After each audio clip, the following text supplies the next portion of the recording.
ഞങ്ങൾ ഒരു വർഗീയവാദിയുടെയും വോട്ട് ഞങ്ങൾക്ക് വേണ്ട. പക്ഷേ വിശ്വാസികളുടെ വോട്ടല്ല ഞങ്ങൾ വേണം. അത് ഞാൻ വേർതിരിച്ച് പറഞ്ഞിട്ടുണ്ട് നേരത്തെ. വിശ്വാസികളൊന്നും വർഗീയവാദികളല്ല. വർഗീയവാദികൾക്ക് വിശ്വാസമില്ല. വിശ്വാസം ഒരു ഉപകരണമായിട്ട് ഉപയോഗിക്കുകയാണ്. CPM-ന്റെ സംസ്ഥാന സെക്രട്ടറിയായ MV ഗോവിന്ദൻ മാസ്റ്ററുടെ വാക്കുകളാണ് പ്രേക്ഷകർ കേട്ടത്. അദ്ദേഹം വ്യക്തമായി തന്നെ പറയുകയാണ്, വർഗീയവാദികളുടെ വോട്ട് ഞങ്ങൾക്ക് വേണ്ട. ഇന്നലെയും പറഞ്ഞിരുന്നു, ഇനിയും പറയും, വർഗീയവാദികളുടെ വോട്ട് ഞങ്ങൾക്ക് വേണ്ട. പക്ഷേ വിശ്വാസികളുടെ വോട്ട് വേണം. വർഗീയവാദികളൊന്നും വിശ്വാസികളല്ല എന്ന് വ്യക്തമായിട്ട് ഗോവിന്ദൻ മാസ്റ്റർ പറയുന്നുണ്ട്. ഇത്രമാത്രം സീരിയസ് ആയിട്ടും സ്റ്റേബിളായിട്ടും ഒരു നിലപാടെടുക്കാൻ കോൺഗ്രസിൻ്റെ എത്ര നേതാക്കൾക്ക് കഴിയും എന്നുള്ള ഏറ്റവും സുപ്രധാനമായ ചോദ്യം കൂടി ഇതിനൊപ്പം ചർച്ച ചെയ്യപ്പെടേണ്ടതുണ്ട്. ധൈര്യമായിട്ട് CPM-ന്റെ സംസ്ഥാന സെക്രട്ടറി പറഞ്ഞിരിക്കുകയാണ്, വർഗീയവാദികളുടെ വോട്ട് ഞങ്ങൾക്ക് വേണ്ട എന്ന്. ആ ദൃശ്യങ്ങൾ നമുക്കൊന്ന് കാണാം. ജമാഅത്ത് ഇസ്ലാമിൻ്റെ വിഷയത്തിൽ ഒരു അക്ഷരവും മറുപടി പറഞ്ഞിട്ടില്ല. കോൺഗ്രസും മറുപടി പറഞ്ഞിട്ടില്ല, കോൺഗ്രസ് നേതൃത്വവും പറഞ്ഞിട്ടില്ല. ഞാൻ 2-3 പ്രാവശ്യമായിട്ട് ആവർത്തിച്ചുകൊണ്ടിരിക്കുകയാണ്. ജമാഅത്ത് ഇസ്ലാമിയുമായി കൂടിച്ചേരുന്ന അസോസിയേറ്റഡ് അംഗത്വം കൊടുക്കുന്ന ഈ കേരളത്തിലെ UDF, അതിൻ്റെ കോൺഗ്രസ് ലീഗ്, ഇവരുടെ നിലപാട് എന്താണ്, ഞങ്ങളുമായിട്ട് ബന്ധപ്പെട്ട് എന്താണെന്ന് പറയാൻ സോണിയാഗാന്ധിയോട് അല്ല ഇവിടെ പ്രിയങ്ക ഗാന്ധിയോട് നമ്മൾ ഇവിടുന്ന് പറഞ്ഞു, പല പ്രാവശ്യം ആവശ്യപ്പെട്ടു. അങ്ങനെ ഒരു കാര്യം ആലോചിക്കുന്നില്ല. എന്നിട്ട് വേറെ എന്തൊക്കെയോ ഇമാതിരിയുടെ ചില കാര്യങ്ങൾ പറഞ്ഞിട്ട് തട്ടി രക്ഷപ്പെടുകയാണ് ചെയ്തത്. UDF ഈ തെരഞ്ഞെടുപ്പിൻ്റെ ഭാഗമായിട്ട് നിരായുധരായിരുന്നു. അടിമുടി ഏതെങ്കിലും ഒന്നല്ല, ഒരായുധവും അവരുടെ കയ്യിലുണ്ടായിരുന്നില്ല. പിന്നെ ഈ പറഞ്ഞ പോലെയുള്ള കാര്യങ്ങൾ പറഞ്ഞിട്ട് ഒപ്പിച്ച് പോവുകയാണ് ചെയ്തത്. എന്നാൽ തികച്ചും തെറ്റായ, രാജ്യത്തിന് അപകടകരമായ ജമാഅത്ത് ഇസ്ലാമുമായി ചേരുന്ന നിലപാട് ദൂരവ്യാപകമായ ഫലമുളവാക്കുന്ന ഒന്നാണ്. ഹിന്ദു വർഗീയവാദികളെയും ഭൂരിപക്ഷ വർഗീയതയും ന്യൂനപക്ഷ വർഗീയതയും പരസ്പരം തമ്മിലടിപ്പിക്കാനും അത് വഴി ധ്രുവീകരണം കൂടുതൽ ശക്തിപ്പെടുത്താനുമാണ് ഉപകരിക്കുക. അതിന് കൂട്ടുനിൽക്കുകയാണ് UDF ചെയ്യുന്നത്. UDF തന്നെ ഒരു വർഗീയ കൂട്ടുകെട്ടായിട്ട് മാറിയിരിക്കുന്നു. ഇതാണ് സ്ഥിതി. 2 ദിവസം കൂടിയേ ഉള്ളൂ. അപ്പോൾ ഈ മികച്ച ഭൂരിപക്ഷം എന്നല്ലാതെ കണക്ക് പറയാനായിട്ടുണ്ടോ? ഒന്നും ആയില്ല. അങ്ങനെ വോട്ട് ചെയ്യാണ്ട് പോകാൻ പറയും, പാർട്ടിയുടെ ഒരു കണക്ക് വോട്ട് ചെയ്തിരാൻ പറയും. പക്ഷേ ഈ അൻവറിന്റെ റോഡ് ഷോയിൽ നടക്കുന്നതിൽ വലിയ ആൾക്കൂട്ടങ്ങളാണ്.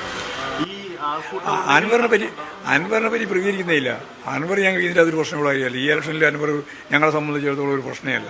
അതല്ലെങ്കിലും ഒരു തെരഞ്ഞെടുപ്പിന്റെ കണക്കെടുപ്പ് വരുമ്പോൾ ഒരു മൂന്നാമതൊരു സ്ഥാനാർത്ഥി പിടിക്കുന്ന വോട്ടുകൾ ജയപരാജയത്തെ നിർണ്ണയിക്കുമല്ലോ. ഞങ്ങളെ ജയപരാജയത്തെ നിർണ്ണയിക്കുന്ന ഒന്നുമല്ല അൻവർ. ഈ BJP-യുടെ കാര്യത്തിലോ? BJP ഇപ്പോൾ സജീവമായി പ്രചരണ രംഗത്തുണ്ട്. BJPക്ക് പണ്ട് കിട്ടിയ വോട്ടിന് ഇപ്രാവശ്യം BJP കിട്ടൂല.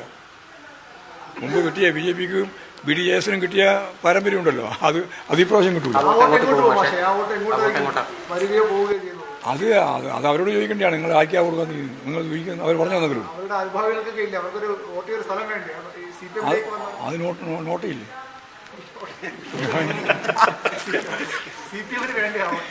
ഞങ്ങൾ ഒരു വർഗീയവാദിയുടെയും വോട്ട് ഞങ്ങൾക്ക് വേണ്ട. പക്ഷേ വിശ്വാസികളുടെ വോട്ടല്ല ഞങ്ങൾ വേണം.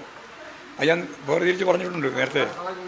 വിശ്വാസികളൊന്നും വർഗീയവാദികളല്ല. വർഗീയവാദികൾക്ക് വിശ്വാസമില്ല. വിശ്വാസം ഒരു ഉപകരണമായിട്ട് ഉപയോഗിക്കുകയാണ്. അതാണ്. BJP ആയാലും ഏത് വർഗീയവാദിയായാലും അവർ യഥാർത്ഥത്തിൽ ഞാൻ നേരത്തെ പറഞ്ഞ പോലെ വിശ്വാസികളല്ല. അവർക്ക് വിശ്വാസമില്ല. വിശ്വാസം ഒരു ഉപകരണമായിട്ട് ഉപയോഗിക്കുക മാത്രമാണ് ചെയ്യുന്നത്. കോൺഗ്രസ്സുകാർ തയ്യാറാക്കിയിട്ടുള്ള ഒരു നിയമനിർമ്മാണമാണ് കേന്ദ്ര വനവകുപ്പുമായിട്ട് ബന്ധപ്പെട്ട് ഇപ്പോൾ നടന്നുകൊണ്ടിരിക്കുന്ന കാര്യമെന്ന് എല്ലാവർക്കും അറിയാലോ. അതിന് ശേഷം അതിൻ്റെ ഭേദഗതിയൊക്കെ വന്നിട്ടുണ്ട്. അത് കൂടുതൽ കർശനമാക്കുന്ന ഭേദഗതിയാണ് വന്നത്. അപ്പോൾ കോൺഗ്രസ് കൊണ്ടുവന്നു, അത് നടപ്പിലാക്കിക്കൊണ്ടിരിക്കുകയാണ് ഇപ്പോൾ BJP ഗവൺമെൻറ്. കേന്ദ്ര ലിസ്റ്റിൽപ്പെട്ടതാണ് ഈ വനം. സംസ്ഥാനത്തിന് ഒരുപാട് പരിമിതികളാണ്.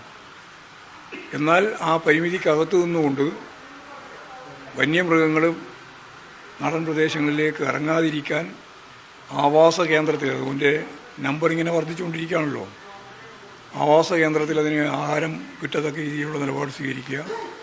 അതുപോലെ ഇങ്ങോട്ടേക്ക് വരുന്നതിനെ തടയുക. ഇത് രണ്ടു മാത്രമേ ചെയ്യാൻ സാധിക്കുകയുള്ളൂ.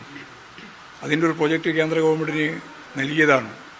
കൃത്യമായിട്ട് ഒരു പ്രതികരണം ഇന്നേ വരെ കേന്ദ്ര ഗവൺമെൻറ്റിൻ്റെ ഭാഗത്ത് വന്നിട്ടില്ല. അപ്പോൾ വന്യജീവി മനുഷ്യ സംഘർഷം യഥാർത്ഥത്തിൽ പരിഹരിക്കുന്നതിന് വേണ്ടി നേതൃത്വം കൊടുക്കേണ്ടത് കേന്ദ്ര ഗവൺമെൻറ്റാണ്. സംസ്ഥാന ഗവൺമെൻറ്റിന് എന്തൊക്കെ ചെയ്യാൻ സാധിക്കുമോ ആ ചെയ്യാൻ സാധിക്കുന്ന മുഴുവൻ കാര്യങ്ങളും ചെയ്തുകൊണ്ടിരിക്കുന്നു എന്നുള്ളതാണ് കേരളത്തിൻ്റെ അവസ്ഥ. അത് മറച്ചു വെച്ചുകൊണ്ട് സത്യസന്ധമല്ലാത്ത രീതിയിലുള്ള ഒരു വിശകലനമായിട്ട് മാത്രമേ അതിനെ കാണാൻ സാധിക്കുകയുള്ളൂ. സംസ്ഥാന ഗവൺമെൻറ്റിൻ്റെ പരിമിതിക്ക് അകത്തു നിന്നുകൊണ്ട് ഇവിടെ എന്തൊക്കെ ചെയ്യാൻ സാധിക്കുമോ അതൊക്കെ ഫലപ്രദമായിട്ട് ചെയ്തുകൊണ്ടിരിക്കുന്നു എന്നുള്ളതാണ് ഒരു പ്രധാനപ്പെട്ട കാര്യം.